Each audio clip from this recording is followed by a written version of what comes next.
Hello, નમસ્કાર. કેમ છો બધા? મજામાં ને? કેમ છો બધા? અવાજ નથી આવતો. અહીં ઉપસ્થિત મહેમાનો, વડીલો, ભાઈઓ તથા બહેનો, આ મોટી વાવડી ગામની દીકરી ગોયાણી કશિશના મીઠા મધુર વંદન. આજનો મારો વિષય છે દીકરીને યોગ્ય દિશા આપો. आंसू की बूंद लिए होती है बेटियां, स्पर्श सुंदर हो तो रोती है बेटियां. रोशन करेगा बेटा एक गुल को, दो दो गुणों की लाज होती है बेटियां. कोई नहीं है एक दूसरे से काम, अगर हीरा है बेटा तो मोती है बेटियां. विधि का विधान है यही है आपकी समझ, समाज का परिवार, समाज का परिवार. આજે દીકરી ભણાવો, દીકરી વધાવો, દીકરીને યોગ્ય દિશા આપો જેવા અભિયાન તો ચાલી જ રહ્યા છે. તેમાં કંઈક વિશેષ કરવાની જરૂર છે. દીકરી ભણાવો, દીકરી વધાવો, દીકરીને યોગ્ય દિશા આપો, દીકરી બચાવો. હું તો નાનકડી દીકરી છું, આપ સૌ વડીલો છો. વડીલોને દીકરી તરીકે, ભાઈઓની બહેન તરીકે, ગુરુની શિષ્ય તરીકે આપ સૌને નમ્ર અપીલ કરું છું, તમે તમારી દીકરીને, વહુને, પત્નીને યોગ્ય દિશા આપવાના માર્ગ ખુલ્લા કરજો, તેમને શિક્ષિત કરજો, તેમને શિક્ષણ અપાવજો, જે તેમના જીવનમાં સારી રીતે ઉપયોગ કરી શકે તેવી તકો પૂરી પાડજો. મારા બોલવાથી કંઈ જ નહીં થાય. આ બાબતને અમલમાં મૂકશો ત્યારે ગણાશે દીકરીને યોગ્ય દિશા આપી. હમણાં દિવાળી ગઈ, નવું વર્ષ આવ્યું, બધાએ નવા નવા કપડાં પહેર્યા, નવી નવી વસ્તુ ખરીદી, ઘર સાફ કરી નવું બનાવ્યું, પણ ક્યારેય આપણે આપણા વિશ્વાસ, મન, આત્માને નવી બનાવવાની કોશિશ કરી છે ખરી? આપણા જન્મથી લઈ આજ સુધી કેટલાય નવા વર્ષ આવી ગયા, તેમાં તમે ક્યારે તમારી ટેવો, આદતોને નવી બનાવવાની કોશિશ કરી છે ખરી? આજે દીકરી પ્રત્યે મનોવરણ અને કુરિવાજ એવા છે જેના કારણે દીકરી આગળ વધી શકતી નથી. માનસિકતા અને મનોવરણને બદલીને આપણે દીકરીને યોગ્ય દિશા આપવાની છે. દીકરી અંદર સારી શક્તિઓ છે, તેને બહાર લાવવા માટે જરૂરી છે સાથ, સહકાર, પ્રેમ, હૂંફની, સમર્પણ, સહયોગ.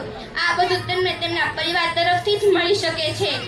દીકરી ત્રણ ગુણને તારે છે: મોસાળ પક્ષના ગુણને, પિયર પક્ષના ગુણને, સાસરિયા પક્ષના ગુણને. આવા ત્રણ ગુણને તારે ને તેનું નામ દીકરી. દીકરીને શિક્ષિત તો કરી જ રહ્યા છીએ, એટલા માટે નહીં તેને તેના જીવનમાં સારી રીતે ઉપયોગ કરી શકે, એટલા માટે તેને સારો પતિ મેળવી શકે. આપણે દીકરીને શિક્ષણ તો અપાવી જ રહ્યા છીએ, એટલા માટે નહીં તે સારી પ્રોડક્ટિવ, કોઈ ક્રિએટિવ કે સર્જનાત્મક પરિણામ આવે, એટલા માટે તેને માર્કેટમાં તેની વેલ્યુ વધે, બજારમાં તેની કિંમત વધે. બીજો કોઈ ભાવ મનમાં નથી હોતો. માર્કેટની વેલ્યુ વધારવા માટે જો દીકરીને શિક્ષણ અપાવી શિક્ષિત કરી રહ્યા છીએ તો આ દીકરીનું અપમાન છે. वो घर है फिर भी वो घर नहीं जहाँ बेटियां कभी मुस्कुराती नहीं. बेटे है आपके जब तक बहू आती है, बेटी है आपकी जब तक सास जाती है. वो घर है फिर भी वो घर नहीं जहाँ बेटियां खिलखिलाते कभी मुस्कुराती नहीं. આજે આપણા ઘરમાં બંધન રાખીએ છીએ. ભણેલી ગણેલી દીકરી સાસરે આવીને નોકરી કરતી હોય તો આપણે તેને છોડાવી દઈએ છીએ. તેમના સપનાઓને સાકાર કરવા નથી દેતા, અને બીજી બાજુ કોઈ દીકરી પરણીને સાસરે આવી હોય તો તેમને આપણે દબાણ કરીએ છીએ કે તારા ભાગનું કામ તો તારે જ કરવાનું છે. તો અહીં આપ સૌને મારો સવાલ છે, તે નોકરી કરે છે તો કોના માટે? પોતાના પરિવાર માટે ને. પગાર આવે છે તો તે કોને આપે છે? પોતાના પરિવારને જ ને. તો તે નોકરી કરે છે તેની પાછળ તેનો પરિવાર આગળ વધે, તેમનો પરિવાર વિકસે, આવો સપોર્ટ કરવાનો છે. દીકરીને સપોર્ટ કરવાનો છે. જા દીકરા, તું તારી નોકરી સંભાળ, અમે સૌ જીએ ઘરે, અમે ઘરનું કામ સંભાળી દઈએ. આવો સપોર્ટ એક સાસુ, વહુને, દેરાણી, જેઠાણીને, નણંદ, ભાભીને, પતિ પત્નીને કરવાનો છે. ત્યારે આજની દીકરી આવા ત્રણ ગુણને તારી શકશે, ત્યારે આજની દીકરી આગળ વધી શકશે.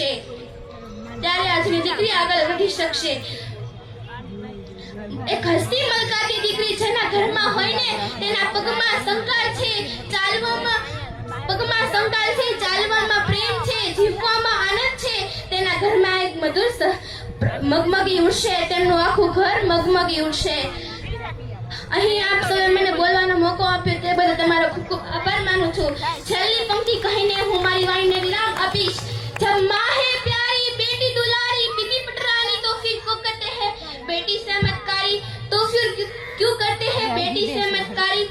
जीवन है बेटी का, शिक्षा है आधार है उसका, बेटी का आधार। तो बेटी बचाओ, बेटी पढ़ाओ, बेटी को योग्य दिशा आपो, बेटी की सोच को आगे बढ़ाओ। Thank you. વાહ